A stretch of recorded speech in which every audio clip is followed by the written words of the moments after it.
What is going on, my peepers? I am back with another Wolcen video. We'll be covering some more news for you guys.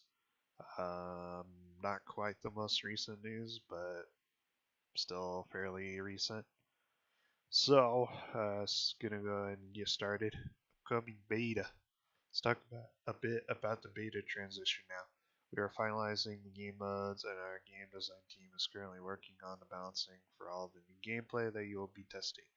As told in the January news, the PST has been revamped. That's the passive skill tree. And we are now able to present the beta version of the passive skill tree to you.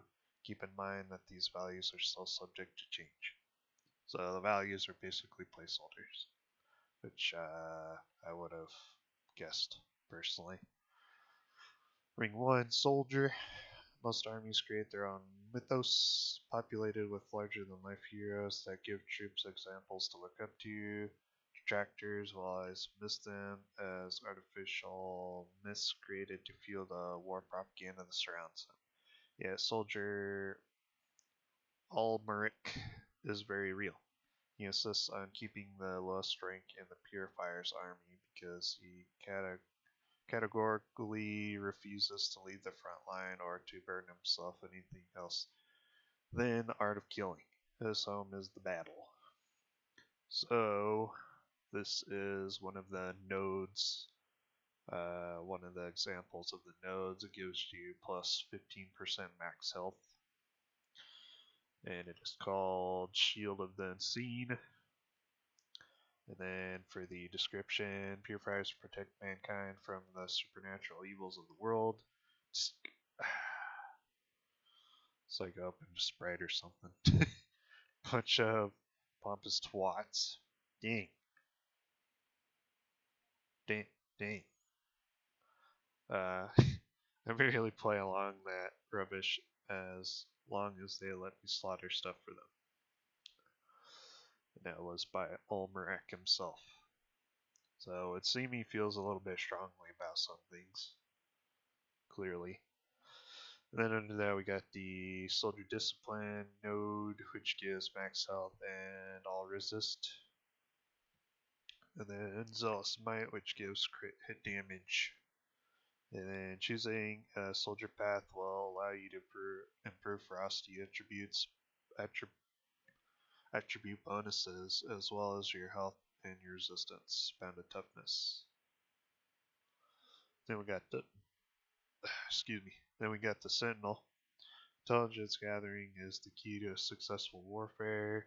Such a pretty sentence is a staple taught in Republican military academies, yet those few words have very real implications on the field.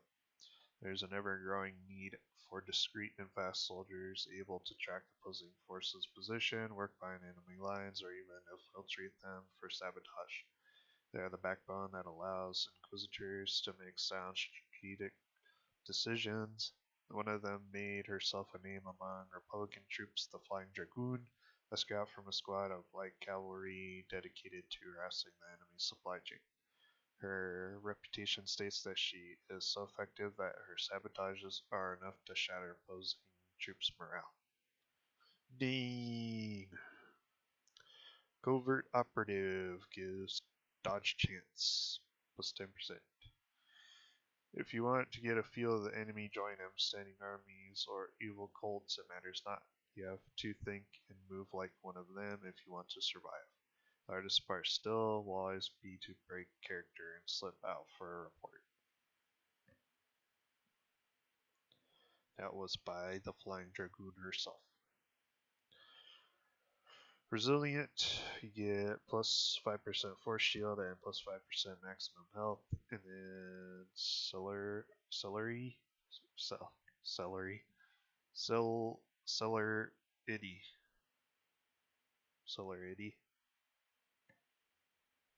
Celerity? Something like that. Gives plus 3% move speed. Sentinel Path allows you to focus on agility attribute bonuses, movement speed, health, and force shield. Then we got the Scholar. Who needs foresight, strategy, and knowledge to efficiently lead a battalion? That's why Inquisitors and Justicars of the Republic surround themselves with specialists that know the terrains, cultures, and anatomy of their enemies. For the Purifiers, those enemies belong to the supernatural, which forces their scholars to study witchcraft, even though they are strictly forbidden from ever practicing it. A thin line that drove many to madness or even to the stake.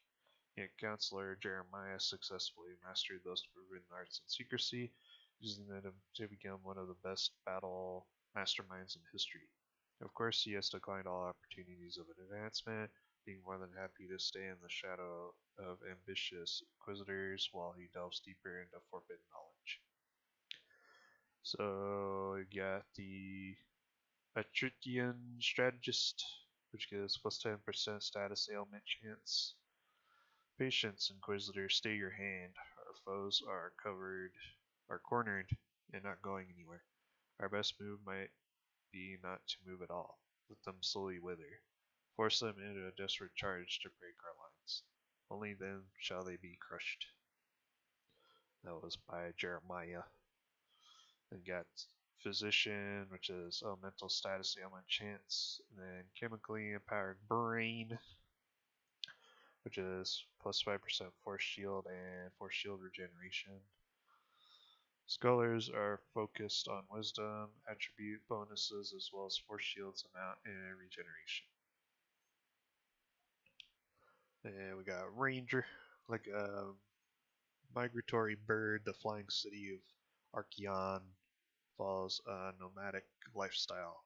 It has 3 anchorage points. Its easternmost is above a lagoon on the coast of one of the 2 unexplored continents, making it the most exposed city to the exotic evils of the unknown. Once a year, the departed, troop made of brave rangers, are set out to map these frontier lands. Few return, and those that do often come back with mental diseases festering their mind. All know that they should never stay longer than a night out there, except for Blue, a lone wolf which learned how to survive on his own for weeks. To this day, Blue hasn't shared his secret, nor the wonders that he discovered out there.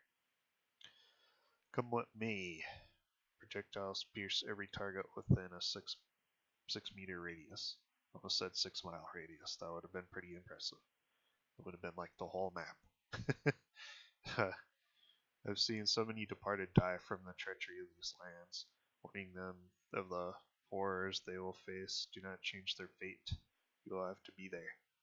You have to see for yourself. If you survive them once, you might survive them twice, and finally call yourself prepared for anything.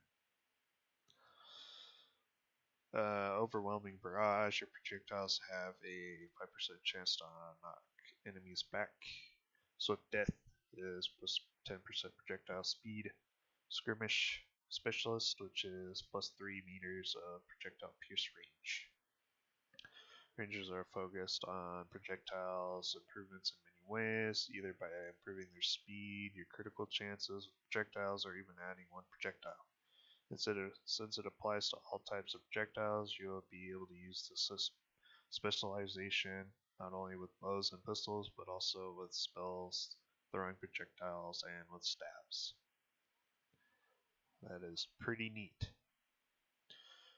Warlock. There's a city cursed with a unique ecosystem, far away from busy civilizations. Gomorrah welcomes every and any cult on its island indiscriminately, no matter how evil and insidious. Powerful arbiters keep most of the madness in check, but still repeated bloodsheds in the darkest corners of this twisted city has created the space for a vigilante to rise. She is known as the Black Staff of Gomorrah, a warlock as devious as the evil she is fighting. She mastered witchcraft and became a faith leech, which might explain why the cultists dread her so much. Weapon of Affliction. Basic attacks with staves are considered as spells. Rather than pleading protection to their dark overlords, protection from me times changed. Fear has now changed side. Cardis.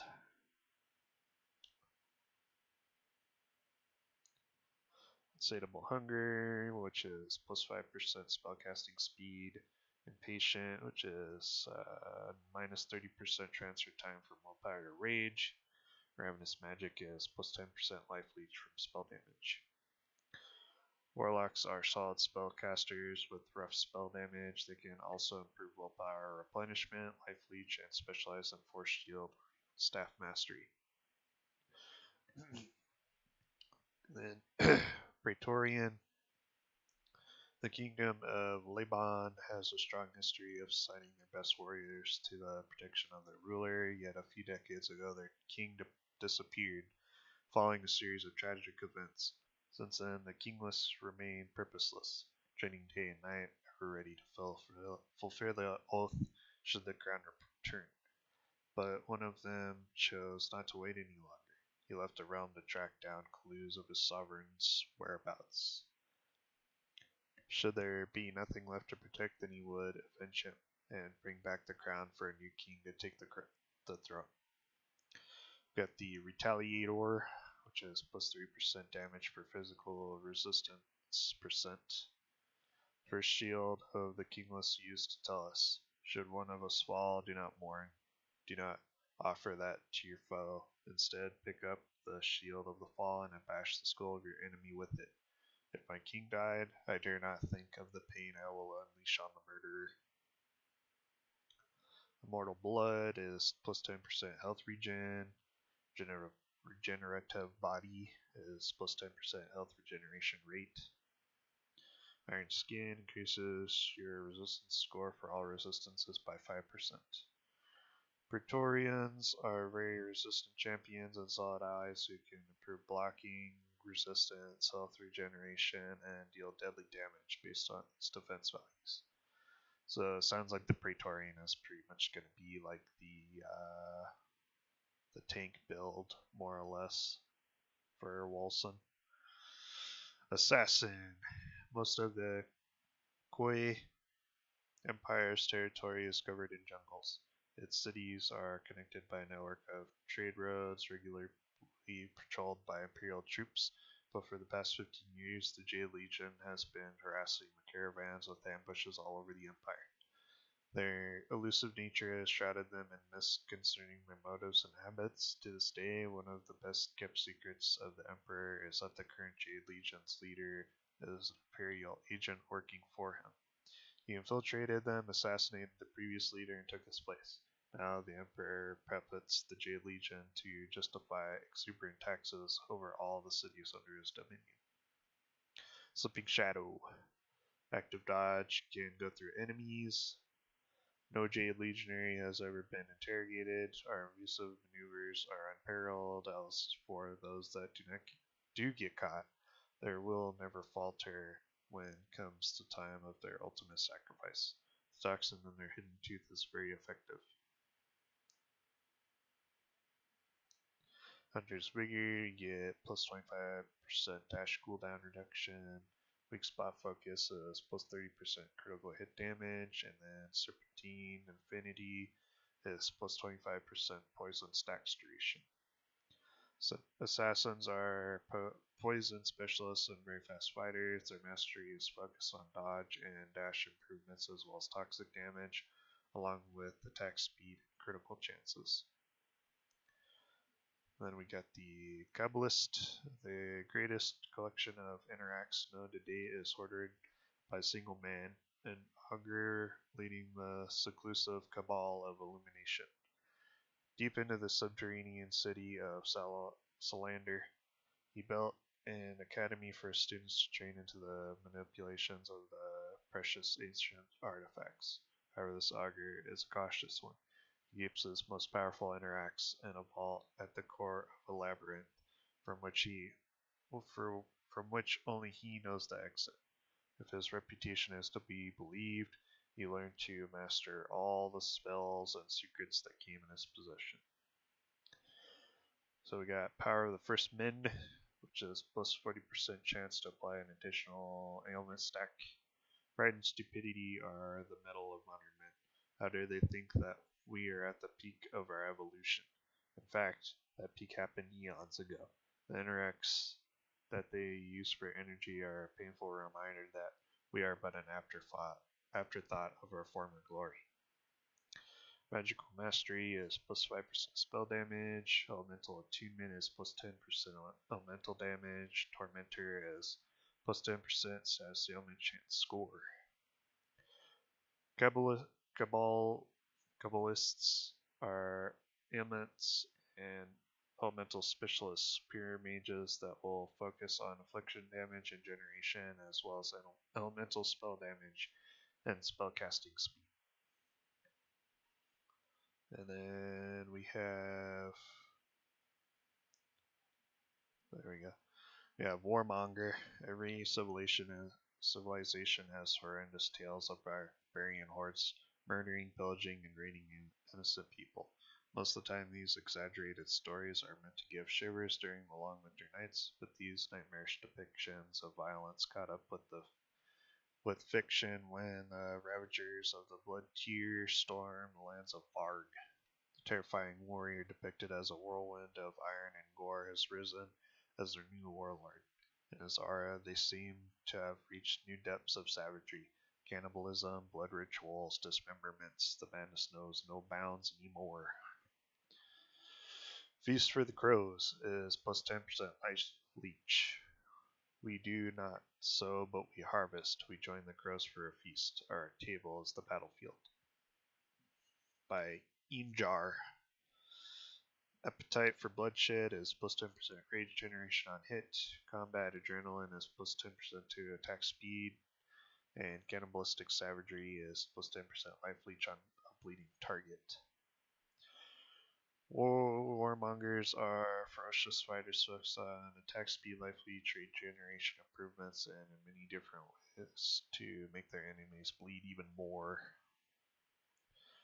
And then we got the game progression reminder that you can go to Trello to actually keep up with what they've been working on. And here's some actual environment works in progress that they decided to list for us in this new snippet. So that is pretty neat. The top one looks really nice. The second one is kind of going for a more dynamic lighting, but it still looks like a nice zone. I would say maybe for them to brighten that second map a little bit, but realistically you could just go in the game and crank the brightness up a little bit and you'd be fine. Third zone actually looks really cool, like how the walkway with the two armored and shielded guy or statues are just chilling there. Looks super neat. And then we have a desert sort of environment, which I think looks pretty cool as well with the monster over there. Looks like one of the toxic reptile variants. Which, if I had to assume, that one probably does fire or something along those lines. So yeah, that is pretty much it for the somewhat recent news update for you guys. The biggest news update that happened actually is they have officially started the beta phase that they were talking about in this news posting. So they haven't there's actually a lot of things that they haven't included in this beta phase, but I'm going to be doing a video for you guys to cover it and go over what they actually have included and basically what we're doing with this beta phase and the whole purpose behind it. So I will be bringing that to you guys relatively soon. The other thing you guys should check out too is they did release a beta trailer on their YouTube channel. So I do highly recommend you guys checking that out. I will leave a link to it in the description of the video. And I'll also make sure to link Wolcen's social medias and stuff like that so you guys can keep up with them if you want to. But yeah, it's going to be doing it for this video, guys. I will see you in the next one. The next one will either be that um, beta preview video, like I mentioned, or it might be something else. But there's pretty high chances that it'll just be me showcasing the most recent beta phase for you guys. So I hope you guys have a good weekend and or a good week in general, depending on when I post this. And I will see you guys next time. Later.